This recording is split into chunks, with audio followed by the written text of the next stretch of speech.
All right, so get this. We're grabbing ourselves a deep dive today into a case about a rapper facing a serious health crisis while in prison. Yeah. For, get this, witness tampering. It's a wild one. We're talking life sentence versus a life-saving transplant. Yeah, this is going to be good. This is going to be really interesting. Really interesting case study because it digs into this question of how we balance justice and mercy when you're dealing with inmates who have serious medical conditions. Yeah, and it's not always as clear-cut as it seems. Not at all. So you've brought us legal document from the trial of Charles Salley. That's right. Who goes by Dark Low. He's a Philadelphia rapper, part of this group OBH. Yes. Which stands for, get this, Original Block Hustlaz. Catchy. I know. I know. Right? Now he's serving 7.5 years for witness tampering. That's right.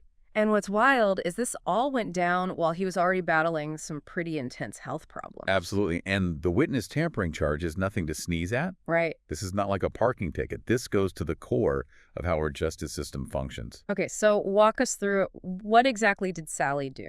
So picture this. You've got a witness who's about to testify against Salley's associates in this big drug trafficking case back in 2019. Okay.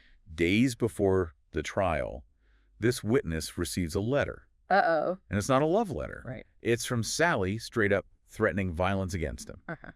And Dia's girlfriend, if he dares to say anything on the stand. Wow. Talk about intimidation tactics. Right. And it gets bolder. Oh, no. Salley actually shows up at the trial, even on the day this witness is scheduled to testify. So he's like really doubling down on the intimidation. Exactly. It's like he wanted his presence to be known to send a message. And unsurprisingly, that same day, Sally's arrested at his home in Delaware.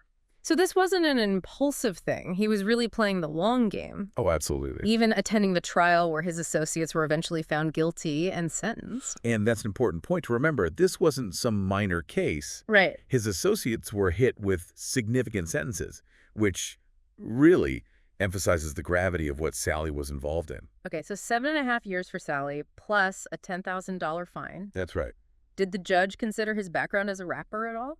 He did. And there's this really interesting bit in the judge's notes where he calls Salley an accomplished musician. It's like this flicker of humanity in the middle of this very serious legal battle. Yeah. A reminder that there's more to Salley than just this one act. It's true. Everyone has layers, right? Right.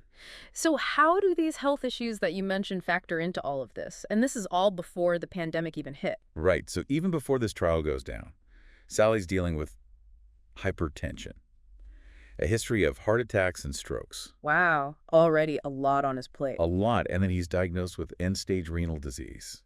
Yeah, we're talking complete kidney failure. Oh, wow. He needed a transplant. And while he eventually did receive one, his body rejected it. Oh, man. So he's fighting for his life while navigating this legal battle. It's a lot. That's rough. And then comes the pandemic.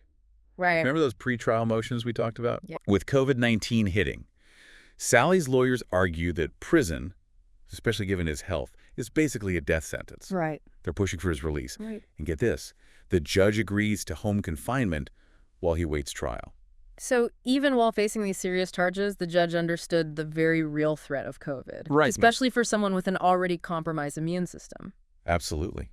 He was under strict supervision, but at least he's in a safer environment, likely able to receive better care at home. Right. Yeah. So did he manage to stay out of trouble during this time? Mostly. Yeah.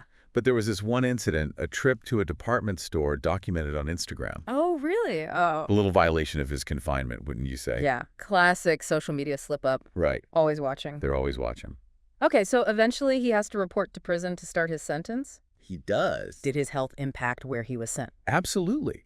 The judge actually made a specific recommendation to the Bureau of Prisons, wanting to ensure that Salley went to a facility that was equipped to handle his very specific needs.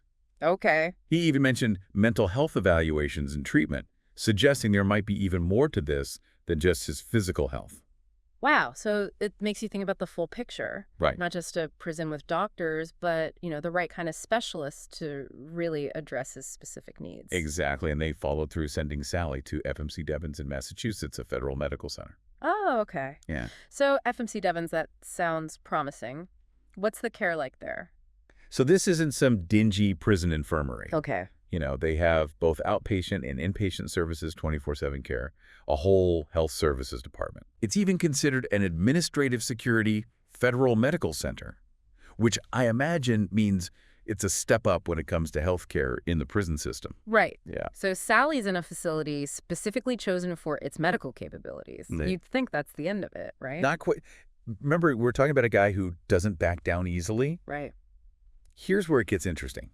6 weeks after arriving at FMC Devens, Salley files a motion for compassionate release. 6 weeks. Yeah. That's quick. It is quick. Even for someone with his health issues. What Right. was his reasoning there? It does seem like a very short time to give the facility a chance, right? Right. But think about if, from his perspective, this is someone who has been battling these really serious health problems for a while now. He's in a new, unfamiliar environment. Mm-hmm. He's probably feeling very vulnerable, maybe even a little desperate. Yeah, it makes sense. Yeah. So what happens with this compassionate release request? The judge really digs into Sally's medical records. And Right. I mean, we are talking about end-stage renal disease, a history of heart attack and strokes, uncontrolled diabetes, hypertension. I mean, the list goes on. Yeah, at that point, it sounds like a textbook case for compassionate release, right? You'd think so. Yeah. And here's the kicker. The judge actually agreed that Sally's health, particularly the end-stage renal disease and the ongoing pandemic, Right. did constitute extraordinary and compelling reasons for release. Wait, really? Yeah. So he agreed there were valid reasons to let him out, He did. but he still denied the request. He did. And it all boils down to one critical factor in compassionate release cases. Yeah. The nature of the crime. So on one hand, you've got Sally's health, which the judge even says is really serious, especially with the pandemic still going on. Right. But then on the other hand, there's this witness tampering thing, which, like you said, really cuts to the core of the justice system. Absolutely. What did the judge say about that? He did not mince words. He called witness tampering a direct threat to the legal system, saying it undermines everything. Right, because without witnesses who feel safe coming forward, the whole system falls apart. Exactly. And remember, in Sally's case, this wasn't just like a suggestion to stay quiet. This was a direct threat of violence, and not just to the witness, but to their girlfriend, too. Right, okay, so that's heavy, but even still, if Sally's health is that bad, shouldn't that factor in? Like, how did the judge balance those two things? So here's where it gets really interesting. The judge basically says, look, Salley knew about his health problems when he took the plea deal. He went into it knowing what the possible sentence could be, knowing that his health was a factor. So he can't really play the I didn't know card. Exactly. And the judge even points out that he already gave Salley a break with the whole home confinement thing before the trial, even making that recommendation to the Bureau of Prisons to make sure that Salley got the care that he needed at FMC Devens. Right, so he's basically saying, I've considered your health at every step. I even went above and beyond to send you to a facility that was equipped for this. I'm not just ignoring it. Exactly, and that's a crucial point. It shows that he's not heartless. He's weighing everything, upholding the law, deterring future crime, Yeah. and, yeah, Sally's health, too. Okay, so first request denied. Is that the end of it? Not for Darklow. A year later, he files a second compassionate release request. This guy does not give up. What's the basis for this one? Things must have been really bad. They were all the same problems, the kidney failure especially. And this time he's arguing that the prison isn't doing enough to get him the transplant that he needs. Wow, and remember the first one failed. Exactly. That's scary needing a transplant like that, especially in prison. You're really at the mercy of the system. Absolutely. But here's the thing. The judge acknowledges how serious it is, saying that, yeah, Salley needs this transplant. Big UT. There's always a but. Always. He points out that Salley hasn't actually tried everything within the prison system to address this.